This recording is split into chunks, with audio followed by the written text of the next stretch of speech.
আসসালামু আলাইকুম। চলেন আজকে মালয়েশিয়া সকালের বাজার দেখে আসি। বাংলাদেশে বলে সকালের বাজার, মালয়েশিয়া বলে পাশা পাগি।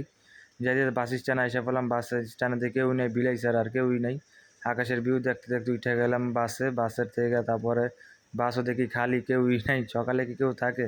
তারপর বাসের থেকে নামে হাঁটতে হাঁটতে এসে বললাম হলো পাশা পাগি, যার নাম সকালের বাজার। দেখেন এখানে কত নারীরা কত বাজারঘাট করতেছে, ব্যস্ত আছে। এখানে কোনো ভেদাভেদ নেই, যে কোনো চলতেছে। ফলের দোকানে এসে বললাম, ফলের দোকানে এসে ছোটো প্লেট 5 টাকা, বড় প্লেট 10 টাকা করে ব্যস্ত আছে।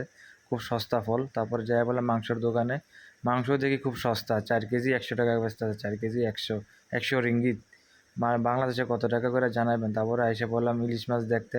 ইলিশ মাছের কেজি হলো 70 টাকা, 70 রিঙ্গিত, 70 রিঙ্গিত। খুব মাহাই দাম, বুঝছেন? যারা মালয়েশিয়া আছে তারা তারা জানে। তারপর নানান পদের মাছ দেখলাম। দেখতে দেখতে তারপরে চাই দেখি কি এক বাচ্চারা এখন এক সাপ দেখছে, বেগু আর কি। বাংলায় বলে হলো ইয়া গুলসাপ, গুলসাপ, গুলসাপ।